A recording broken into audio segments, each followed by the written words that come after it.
Ya, jemaat yang dikasihi Tuhan, situasi akhir-akhir ini banyak mempengaruhi daripada keadaan masyarakat di Indonesia dan terkhusus di Kota Solo, karena ada pandemi yang membuat kita cukup was-was dan juga khawatir ketika akan melakukan aktivitas. Namun pada hari ini kita akan belajar dari seorang perempuan yang sudah kelihatannya tidak ada harapan lagi, namun dia percaya kepada Yesus dan Tuhan melawat dia. Saya akan bacakan dari Markus 5 ayat yang ke-28 dan 29. Sebab katanya, asalku jamah saja jubahnya, aku akan sembuh. Seketika itu juga berhentilah pendarahannya dan dia merasa bahwa badannya sudah sembuh dari penyakitnya. Perempuan ini tidak punya harapan sebelum ia mendengar berita tentang Yesus.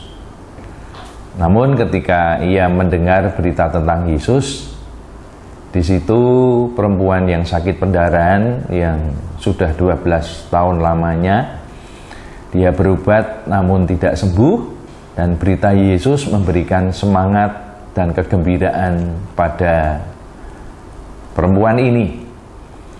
Ketika dia mendengar bahwa Yesus akan lewat, dia berusaha untuk berjumpa ataupun menjumpai Yesus. Dan yang sangat luar biasa, dia mempunyai harapan tidak hanya berjumpa dengan dia, namun harapannya dia cukup sederhana. Asalku jamah saja jubahnya, aku akan sembuh. Dia menyingkirkan dari ejekan daripada orang-orang yang bergerombol, orang-orang yang mengikuti Yesus. Banyak orang yang mencoba untuk menghalangi dia, namun dia tetap semangat, dan pada akhirnya apa yang menjadi keinginannya itu terkabul. Ketika dia mendekat kepada Yesus, dia hanya menjamah jubahnya. Sesuai dengan imannya, ia menjadi sembuh. Jemaat yang dikasihi oleh Tuhan, keadaan-keadaan yang terjadi saat ini seharusnya memberikan semangat kepada kita bahwa kita mempunyai Tuhan Yesus yang sanggup menolong, yang sanggup menyembuhkan, yang sanggup memberkati, dan yang sanggup menyediakan apa yang kita perlukan. Dari sini mari kita belajar dari perempuan ini. Mengapa dia mengalami pertolongan Tuhan? Yang pertama, dia punya iman. Yang kedua, ia tidak menyerah. Kemudian yang ketiga, ia ketemu dengan Yesus. Jemaat yang dikasihi oleh Tuhan, mari waktu-waktu ini kita gunakan untuk membangun iman kita, supaya kita tidak terpengaruh dengan keadaan, supaya kita tetap percaya kepada Yesus yang sanggup menyelamatkan, supaya keadaan yang saat ini sedang terjadi tidak melumpuhkan kita, tidak meruntuhkan kita, tapi justru membawa semangat kepada kita. Ada Yesus di dalam hidup kita, ada Yesus dalam keluarga kita, ada Yesus dalam pekerjaan dan usaha kita. Dan ketika kita berjumpa dan ketemu dengan Yesus, dan Yesus menyatakan kuasanya, di situ ada mujizat. Mari kita tetap percaya pada Yesus. Mujizat masih berlangsung dan tetap berlangsung selamanya. Kita sebagai orang percaya, marilah kita jalani hidup ini dengan senyum. Marilah kita jalani pekerjaan kita, pelayanan kita, kehidupan kita dengan tersenyum, karena kita punya Yesus. Ia sanggup menolong kita.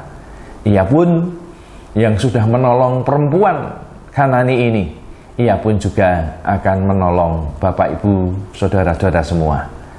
Mari datang dan percayalah, Tuhan memberkati dan menolong kita. Salam, Tuhan memberkati.